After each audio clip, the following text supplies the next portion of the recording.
Assalamualaikum warahmatullahi wabarakatuh.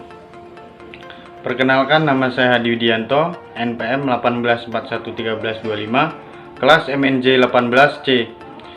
Saya akan mempresentasikan manajemen resiko operasional.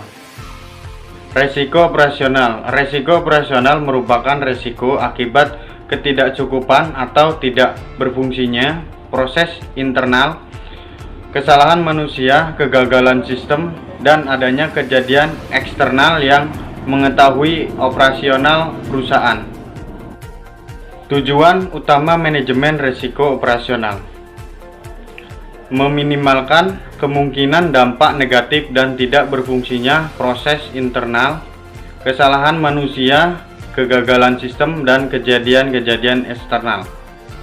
Sumber risiko operasional itu ada 5. Yang pertama, sumber daya manusia. Yang kedua, infrastruktur. Yang ketiga, proses internal. Yang keempat, proses eksternal. Yang kelima adalah sistem. Kategori resiko operasional. Yang pertama, resiko proses internal akibat kegagalan proses atau prosedur. Contoh kejadian resiko: kelalaian marketing, pengendalian tidak memadai, kesalahan produk, pemasaran produk, dan pencucian uang. Yang kedua, resiko manusia: terlalu bergantung pada karyawan tertentu, kecurigaan internal, pelatihan karyawan tidak bermutu, dan praktek manajemen yang buruk. Penerapan manajemen risiko operasional terdiri dari ada 3. Yang pertama, pengawasan aktif Dewan Komisaris dan Direksi. Yang kedua, kebijakan, prosedur, dan penetapan limit. Yang ketiga, proses identifikasi, pengukuran, pemantauan, dan pengendalian risiko operasional. Pengawasan aktif Dewan Komisaris dan Direksi. Dewan Komisaris dan Direksi bertanggung jawab mengembangkan budaya organisasi yang sabar akan risiko operasional dan menimbulkan komitmen dalam mengelola risiko operasional, menciptakan kultur pengungkapan secara objektif atas risiko operasional pada seluruh elemen organisasi. Pengukuran risiko operasional itu dibagi menjadi 2. Yang pertama, Key Risk Indicator atau disingkat dengan KRI. Metode ini digunakan untuk mengidentifikasi dan menganalisis risiko sejak dini atas naik turunnya indikator tingkat risiko dalam merangkai pengendalian risiko operasional pada setiap aktivitas bisnis perusahaan. Yang kedua, Loss Event Database atau disingkat dengan LED.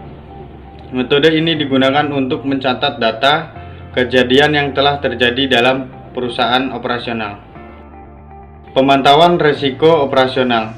Perusahaan harus melakukan pemantauan risiko operasional secara berkelanjutan terhadap seluruh ekspor risiko operasional serta kerugian dan dapat ditimbulkan oleh aktivitas utama perusahaan.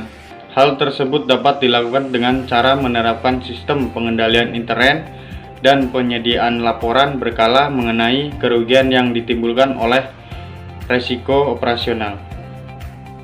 Yang terakhir yaitu pengendalian risiko operasional. Pengendalian risiko operasional dapat dilakukan secara konsisten sesuai dengan tingkat risiko yang akan diambil hasil identifikasi dan pengukuran risiko operasional. Dalam penerapan pengendalian risiko operasional perusahaan dapat mengembangkan program untuk memitigasi dan mengoperasional antara lain pengalaman, proses teknologi informasi, asuransi, dan pengalidayaan pada sebagai kegiatan operasional perusahaan. Sekian presentasi dari saya. Bila ada kesalahan maupun tutur kata yang kurang baik, mohon maaf. Wassalamualaikum warahmatullahi wabarakatuh.